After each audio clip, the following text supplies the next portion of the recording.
An awesome good morning, my dear students. I hope that all of you are fine and safe and taking good care of you and your family.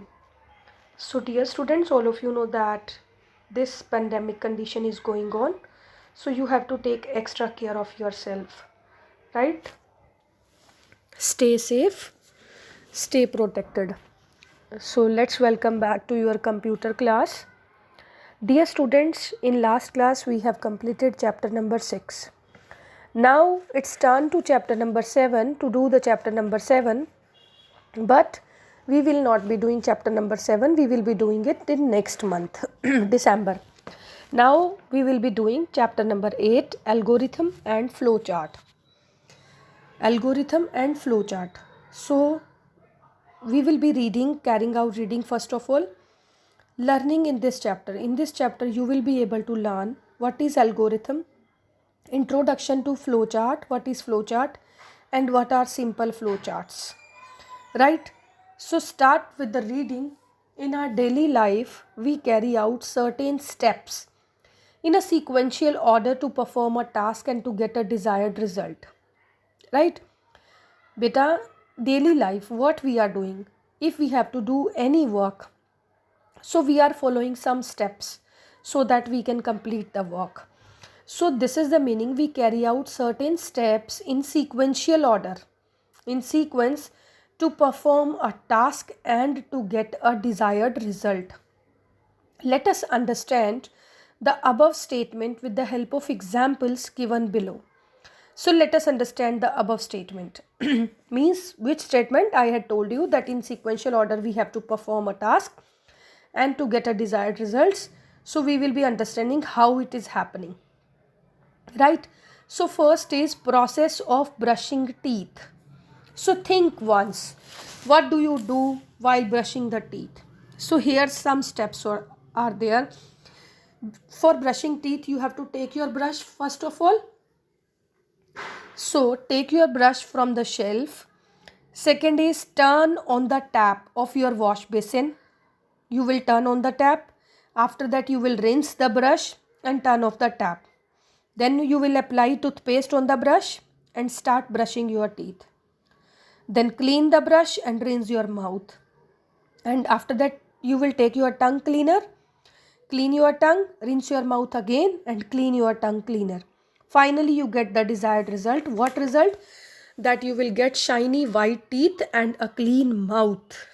Shiny white teeth and a clean mouth. So these steps you have followed while brushing the teeth. So in finally you get the desired result, shiny white teeth and a clean mouth. Similarly, in the same way, to solve any problem on a computer, we analyze and understand the nature of the problem first. And after that we will think how to solve that problem. We plan the input and apply the appropriate method step by steps we have to follow why to get the desired result. This step-by-step procedure to solve any problem is called algorithm. In computer language, when we have to solve problems step by steps, so which procedure we have to follow, that procedure is known as to solve any problem is called algorithm, right? So in right side, see what is given, arrange in order. First, giving money to shopkeeper. Second, riding on bicycle and going to market. Third, take money from your mother. Fourth, coming back home. Fifth, taking chocolates. So first of all, what will you do? You will take money from your mother. After that you will ride on a bicycle and going to market. Then you will give money to shopkeeper. Then you will take chocolates and coming back home. So arrange in order. We have to arrange in order. What to do first? So now next is algorithm. Algorithm is what? Algorithm is a set of sequential steps to solve any logical or mathematical problem.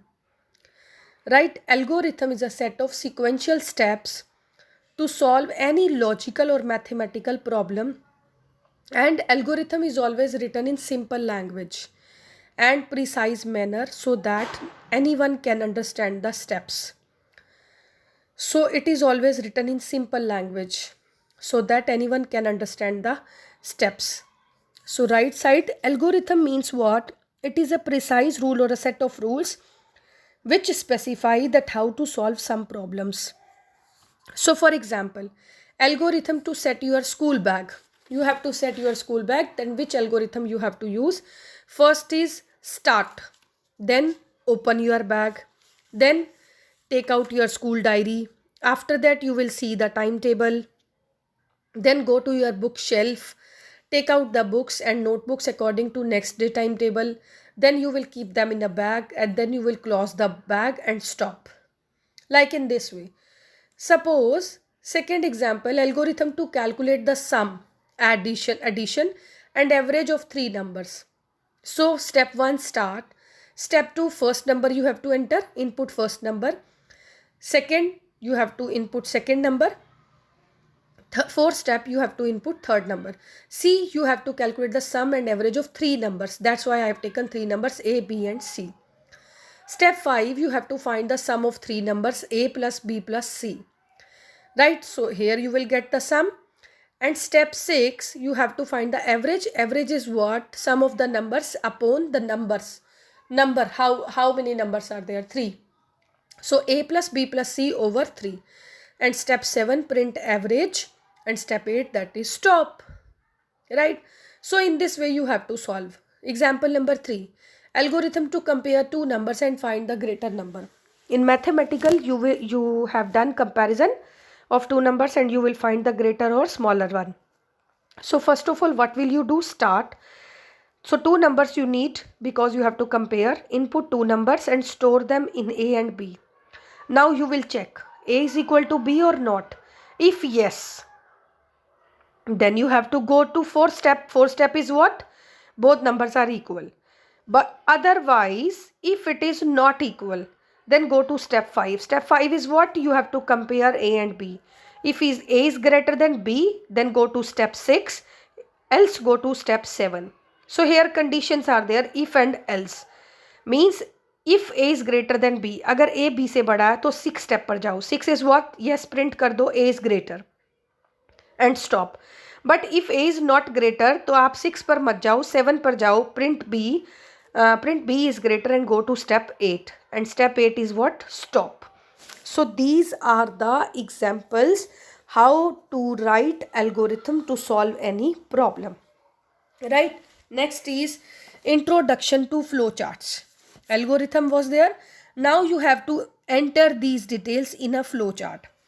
A flowchart is a what? It is a pictorial representation, means graphical representation of steps of an algorithm used for solving a particular problem. To create a flowchart, different boxes are used which are connected to each other with the help of flowchart. So different boxes are there and their function. So first is that is start. This box is used to start and stop. Right? I will show you an example. It is used in the beginning and at the end of the flowchart.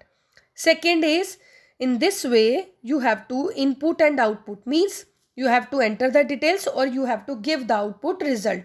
Third is rectangle box, processing box. It is used for writing the processing instructions or doing calculations. Fourth is this decision, condition. I had told you one condition, if this is this, else go to step this. So it is used for checking or applying any condition in the program. Next is lines, flow lines. These are called flow lines. These arrows are used to connect the various geometrical symbols in a flowchart. And flow lines show the direction in which the program is moving. And the next one is, these are the connectors. These are used to connect one part of flowchart to another. How? So simple flowcharts are there. 2 examples are there. 2-3 examples are there. I will be solving. First is, what is the process of making tea? You have to draw the flowchart. So see beta, first and last box is same. So these boxes are used to start and stop. After that, input, you have to enter the details. What you need? Take a pan, water, sugar, tea leaves and milk. After that, rectangular box. In rectangular box, what was there? Processing. So what will you do? You will put the pan on the gas burner and pour water into it. After that again because processing is कब तक होगी, जब तक कि आपकी pan नीचे नहीं उतर जाएगी गैस से. Then what will you do, turn on the gas burner, add some tea leaves when water boils, add some sugar and milk, and after processing take off the pan. And last one is strain it in a cup and serve the hot tea. Because I had told you these two figures for input and output. Input, you have taken a pan, water, sugar, tea leaves and milk, and output, you have to strain it in a cup and serve the hot tea, and after that stop. Example number 2. Calculate the sum, difference and product of two numbers. Any two numbers, you have to calculate the sum, difference and product. So now start. Right? Then input two numbers A and B. Sum, first of all you have to calculate sum. Sum is what? Addition. A plus B. Then print kar do isko sum. After that you have to find the difference. Difference is equal to A minus B. Print difference. And after that product of two numbers. Product is equal to A multiplied by B. Then print product, and after that stop. Right? In this way you have to draw the flow charts. Third is draw a flow chart to find the greater number among the two numbers. See here. Start, input A and B. Now condition is there. Is A is equal to B? Right side C. Agar yes hai, though you have to give the result both numbers are equal. If no, then you have to check is A greater than B? Agar yes, then yes, A is greater than B. Agar no, then B is greater than A, then stop. In this way you have to write the basically steps how to solve the problem, and accordingly you have to draw the flow chart. So some points are there to recap. First is an algorithm is a step-by-step procedure to solve any problem. Second, an algorithm is written in a simple language. Third, a flowchart is a graphical or pictorial representation. Fourth, start and stop box is used in beginning and end of the object. Next, input output box is used for feeding data, input or getting output, getting result of the program. And the last one, processing box is used for writing the processing instructions and doing calculations. Right? Processing box is what? It is used for writing the processing instructions and doing calculations. So beta, read this chapter carefully and try to make flowcharts, simple flowcharts at home. You can try. What is the process of making tea? What is the process of making chapati? What is the process of serving food? Anything you can use in your daily life. Clear? And try to solve the back exercise of this chapter. Thank you. God bless you.